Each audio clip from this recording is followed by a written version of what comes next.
Hey guys, so everyone at some point in their lives has to revise for exams, whether that be GCSE, A-level degree, postgraduate, you always need to revise for exams.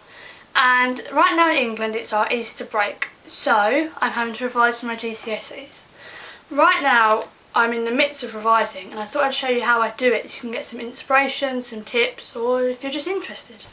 The first step to revising is having motivation. To sit down at a desk or your kitchen table, anywhere, and to actually start revising. There's some tips on motivation. For example, don't just start. Don't just think one day, oh, I might revise today, and just start.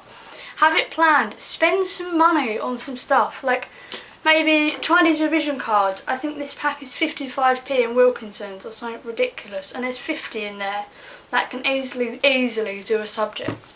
You could use different coloured pens, use highlighters, felt tips, just different coloured ballpoints. I got a pack of 10 from these from Wilkinson's for 40p and a pack of 15 of these for 40p from Tesco's. They're everywhere and it's so easy. Make it colourful. If it's not colourful, it's boring.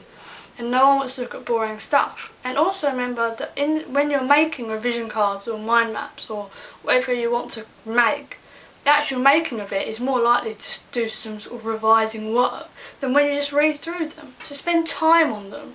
Don't worry about if you have to buy more and more cards or more paper. Don't try and cram it onto one card. Because if you had a whole card full with just loads and loads and loads of black ink, you're just going to look at that and think, I don't want to read it. Spread it out, give it colour, put something on it, doesn't matter. Another thing you can do is timetable your work. This is my timetable at the moment, I'm not quite caught up, but what you've got to do is make sure that the things you set aren't going to take too long. When I was revising for my mocks, I'd always set myself like 10 pages every day, and it was just too much, you couldn't get through it, and if you did, you didn't do it very well. So start early, start now, and do little time slots so that you haven't got to slog through it every day, or you're just not going to want to do it. And make sure it's different subjects. Don't just have a whole day dedicated to chemistry or something, because by the end of that you're going to be completely zoned out and just not even be revising anymore, and it's not worth it. So sort of vary up your subjects. If your school does this, you should now have forecast grades, so on online interims or reports, or if you get it in class or on paper or whatever. So what you should do, what I've done, is I've made an extra grid. So this is my subject and my targets and my grades, and then how the teacher will normally have written how you can improve. And then what you should do on the last column is write your own personal ideas and how you think you can improve.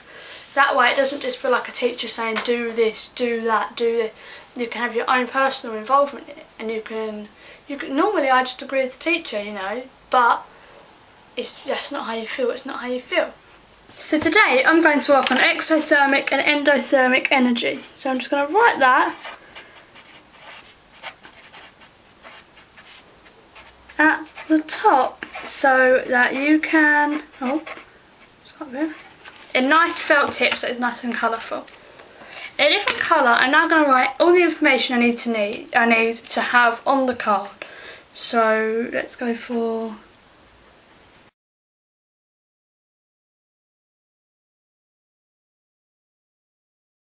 So, if you're going to do another side or you're going to do a comparison, maybe using a different colour pen will make it more interesting.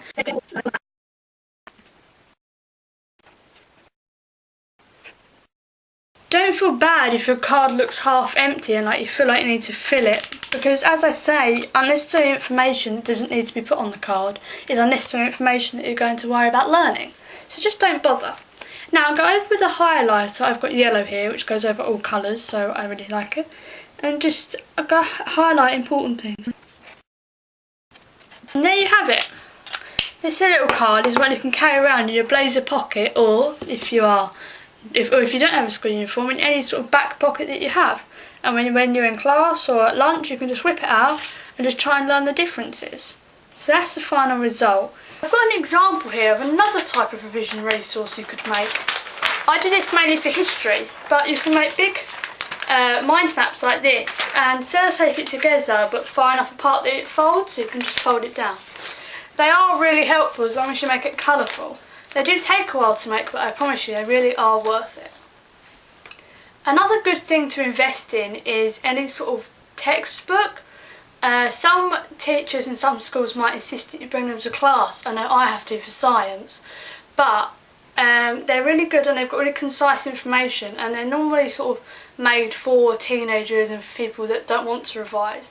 So they tend to be quite colourful, you know, and not just boring, just black and white textbooks. So they're really worth investing in, and then that also gives you all the information you need to put on a mind map or a revision card.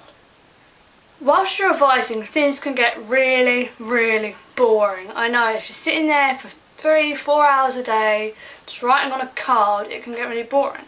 There's some things that you could do.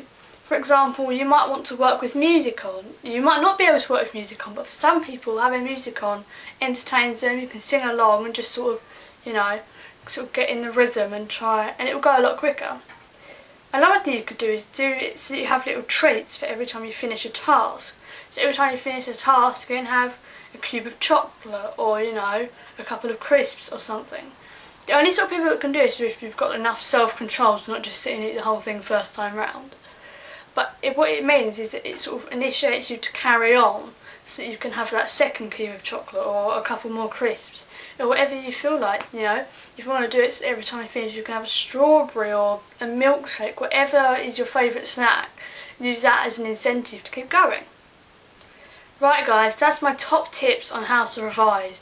They might not work for you, they work for me, but obviously everyone's different.